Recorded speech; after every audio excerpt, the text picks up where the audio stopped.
Hello everyone, this is Mimi. Welcome back to my channel. මේ video එකෙන් මම අද ඔයාලට කියලා දෙන්න යන්නේ මෙන්න මේ C අකුර ගැන. C අකුර සහ C අකුර නිකුත් කරන ශබ්ද ගැන. මෙන්න මේ වචන තුන බලන්න. discuss, ocean, price. ඔයාලට ඇහුණද මම මෙතනදී ප්‍රොනවුන්ස් කරපු විදිය? discuss. මෙතනදී මම C එක කොහොමද ප්‍රොනවුන්ස් කරේ? discuss කියලා නේද? ocean. මෙතන C එක මම කොහොමද ප්‍රොනවුන්ස් කරේ? ocean. මෙතන මේ වචනේ බලන්න බලමු. price. price. sound එක නේද? So, there are 3 ways to pronounce this letter C. The most common sound, බොහෝ දුරට අපි pronounce කරන sound එක තමයි k. ඊළඟට sh. අන්තිමට s. ඉතින් ඔයාලට පුළුවන් වෙනවා මේ වීඩියෝ එක අවසානයේදී ඕනම වචනයක් C අකුර ආවම නිවැරදිව pronounce කරන්න. ඔයාලා මගේ channel එකට subscribe කරලා නැත්නම් please subscribe to my channel. අපි lesson එකට යමු. මෙන්න මේ k sound එක අවස්ථාවන් 3කදී අපි use කරනවා. first way එක තමයි C අකුරට පස්සේ A, O නැත්නම් U අකුර ආවම අපි එතනදිත් k කියලා pronounce කරනවා.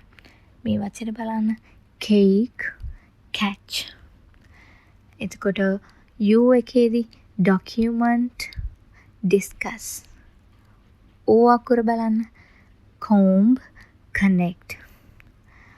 second way එක තමයි වචනයක C අකුර අවසානයේදී තනිවම එනකොට අපි k කියලා pronounce කරනවා. example basic, music, academic. එතකොට තුන්වෙනි way එක තමයි C අකුරත් එක්ක C අකුරට පස්සේ L, T නැත්නම් R වගේ consonant letter එකත් එක්ක එනකොට අපි k කියලා pronounce කරනවා. හැබැයි මෙතනදී අපි දැන් consonant letter එකත් එක්ක එකට pronounce කරනවා. crowd, CR එක එකට pronounce කරනවා. crowd, crown, cloud, class එහෙම කියලා. fact. right? මම already වීඩියෝ එකක් කරලා තියෙනවා මේ k sound එක. ඒ link එක මම පල්ලෙහා දීලා තියෙනවා description එකේ. ඔයාලට ඒ link through ගිහිල්ලා ඒ වීඩියෝ එක බලන්න පුළුවන්. හරි. අපි next sound එකට යමු. මේ words තුන බලන්න. ocean, special, precious. මෙතනදී මම C අකුර කොහොමද pronounce කරේ? sh කියලා නේද? මේ වචන තුන බලපු ගමන්ම ඔයාලට guess කරන්න පුළුවන් ඇයි අපි C අකුර එහෙම pronounce කරන්නේ කියලා. බලන්න ocean වලදී C අකුරට පස්සේ vowel letters දෙකක් තියෙනවා. E, A. special එකේදීත් තියෙනවා vowel letters දෙකක්. C වලට පස්සේ I, A. precious වලදී කොහොමද? C අකුරට පස්සේ I, O, U. vowel letters තුනක් තියෙනවා. ඒ කියන්නේ මෙතනදී rule එක තමයි C අකුරට පස්සේ vowel letters දෙකක් හෝ දෙකට වැඩියෙන් එනවා නම් අපි එතනදී C අකුර pronounce කරන්නේ sh කියලා. ඔයාලට ඒක මෙහෙමත් මතක තියාගන්න පුළුවන්. වචනයක C අකුරට පස්සේ vowel letters දෙකක් නැත්නම් වැඩියෙන් එනවා නම් C අකුර vowel letters දිහා බලලා කියනවා ඔයාලා සද්ද කරන්න එපා sh කියලා. Let's go to the next sound. මෙතනදී අපි C අකුර pronounce කරනවා S වගේ. S අකුර අපි කොහොමද pronounce කරන්නේ? කියලා නේද? ගොඩක් stress කරන්නේ නැහැ මෙතනදී අපි. මේක අපි soft C sound කියලාත් හඳුන්වනවා. එතකොට අපි මොන වගේ අවස්ථාවලදීද මේ C අකුර කියලා pronounce කරන්නේ? C අකුරට පස්සේ E, I නැත්නම් Y letter එක එනවා. එතනදී අපි C අකුර කියලා pronounce කරනවා. examples බලමු.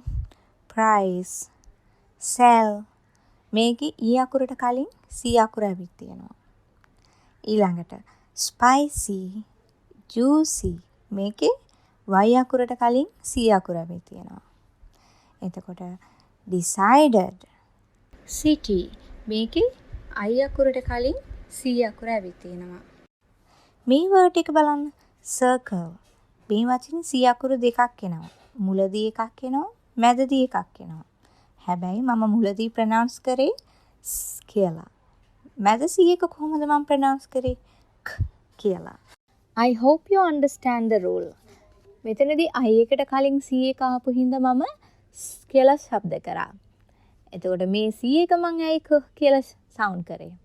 C එකට පස්සේ consonant letter එකක් ඇවිල්ලා තියෙනවා. L letter එක. ඒ හින්දා මම ඒක ප්‍රොනවුන්ස් කරා. එනාට මම C එකයි L එකයි එකට තමයි ප්‍රොනවුන්ස් කරේ. ඇයි?